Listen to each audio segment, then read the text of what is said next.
Hello guys, welcome to our channel. जैसा कि आप लोगों को पता ही होगा कि कुछ दिन पहले एसएससी सीजीएल मेंस का आंसर क्या आया है।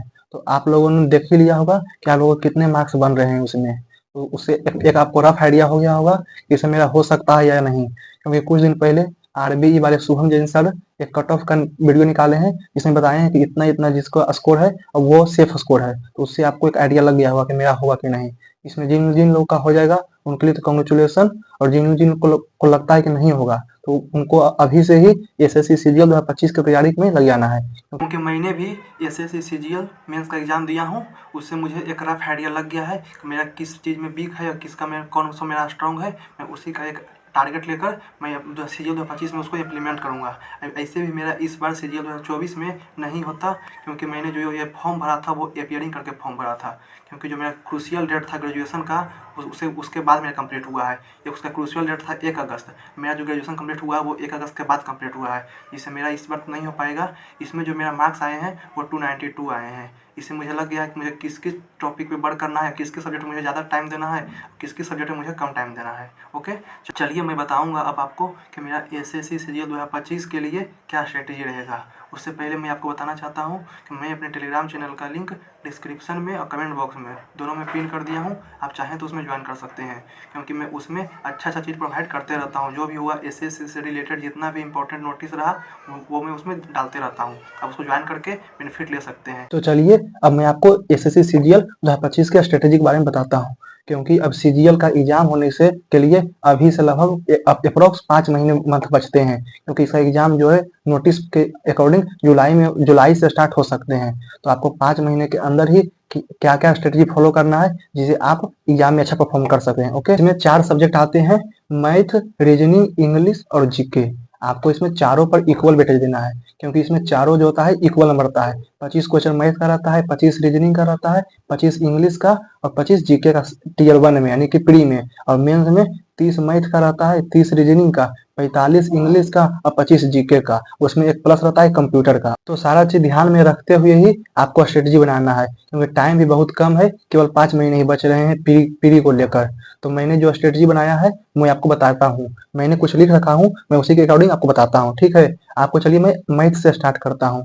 तो मेरा जो देखिए मेरा मैथ बचपन से ही मजबूत था, तो मैं मैथ पे उतना टाइम नहीं दूंगा इस बार, क्योंकि मैंने एक फुल मॉक दूंगा उससे मैथ कंप्लीट कर लूंगा, और मैं एक डेली सेक्शनल मॉक दूंगा। वो अब सेक्शनल मॉक दूंगा और जो फुल मॉक टेस्ट दूंगा उसमें जो कुछ गलती होता है उसका एक नोट्स बनाऊंगा और वो लिख लूंगा। उसमें जितना भी इसे सप्ताह में जितना भी नोट्स गलती हुआ वो नोट्स बन गया, उसको लिख लूंगा और उसको टाइम टू टाइम रिवाइज करते रहूंगा। और मैथ के लिए सबसे मेन जो पॉइंट रहता है वो रहता है कि आपका एक्यूरेसी प्लस स्पीड।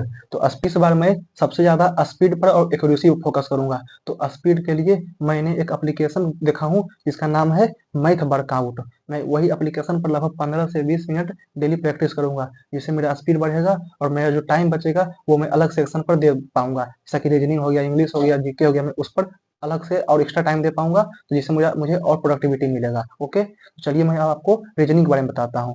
तो रीजनिंग मेरा जो है एक प्रकार से ये अच्छा ही है, लेकिन उसमें देखिए कुछ कुछ इंपॉर्टेंट जो टॉपिक है उसमें मेरा प्रॉब्लम होता है। तो मैं एक फुल मॉक दूंगा, उससे मैं कुछ कंप्लीट कर लूंगा, और उसमें रीजनिंग का भी एक सेक्शन मॉक दे दूंगा। हो सके तो सप्ताह में 2-3 दूंगा, और उसमें जो भी मेरा गलती होगा देखूंगा कि किस किस टॉपिक में ज्यादा गलती हो रहा है, मैं उस टॉपिक को अच्छे से रिविजन करूंगा। ओके, तो चलिए मैं आपको इंग्लिश के बारे में बताता हूँ।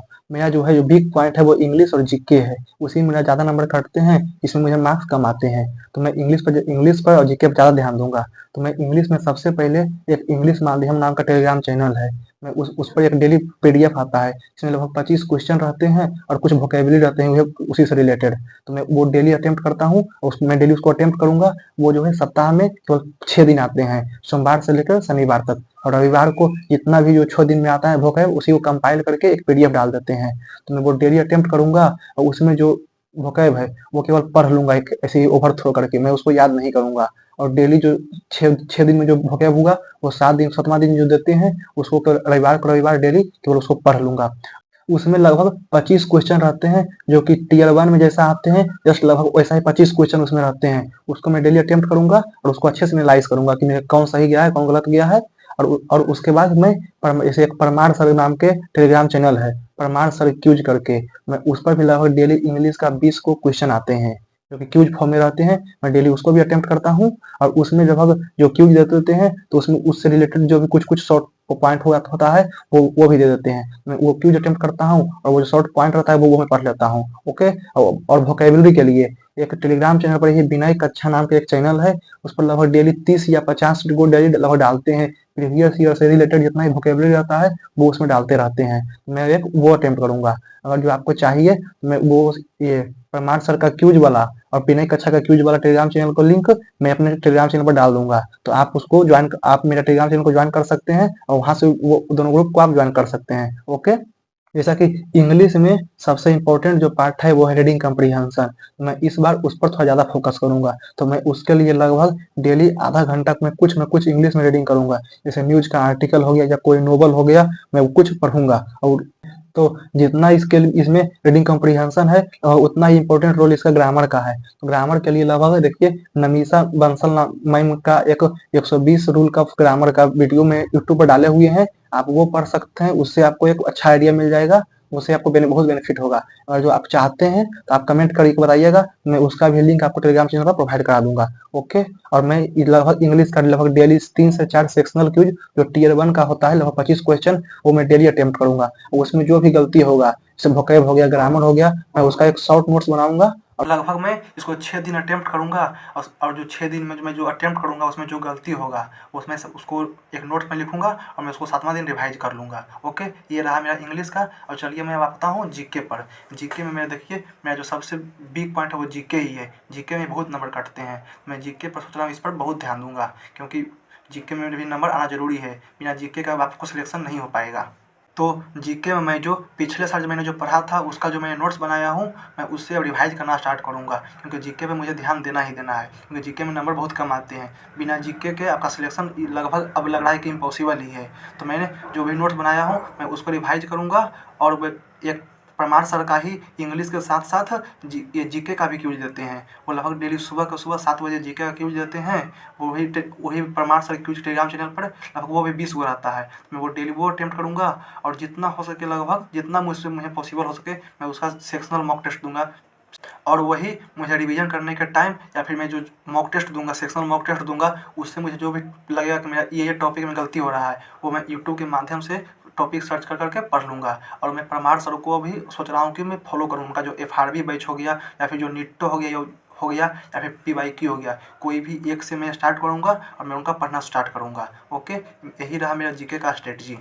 और मैं लगभग सोचा हूँ कि एक फुल मॉक टेस्ट तो देना ही देना है टीयर 1 का, और वीक में लगभग 1 या 2 मॉक टेस्ट ये टीयर 2 का भी दे देना है, क्योंकि जब टीयर 1 का रिजल्ट आता है उसके बाद टीयर 2 के लिए बहुत कम टाइम बचता है, उसमें आपको अच्छा से प्रैक्टिस नहीं हो पाएगा। इसलिए वीक में 1-2 लगभग जो 5 महीना बचता है तब 5 को 20 वीक हो गया, उसमें लगभग अगर जो 40 मॉक टेस्ट भी दे देंगे तो एक अच्छा मॉक टेस्ट रहेगा। आशा करता हूँ कि आपको ये जो मेरा स्ट्रेटजी वीडियो है अच्छा लगा होगा। अब से लगभग मैं 5 महीने अब मैं इसी को फॉलो करूँगा। मैं देखता हूँ कि उससे मुझे क्या प्रोडक्टिविटी मिलता है। उसी प्रकार अगर जो आपने मेरा वीडियो देखा इससे आपको भी कुछ सजेशन लगता है कि आप ये अप्लाई कर सकते हैं, आप वो कमेंट सेक्शन में मुझे बता सकते हैं, जिससे मुझे बेनिफिट होगा, मैं उसे इम्प्लीमेंट करने की कोशिश करूँगा। उसी प्रकार अगर मेरा वीडियो अच्छा लगा होगा तो वीडियो को लाइक कीजिएगा, चैनल को सब्सक्राइब कीजिएगा और कमेंट सेक्शन में बताइएगा कि आपको ये मेरा स्ट्रेटजी वीडियो कैसा लगा। Okay, thank you.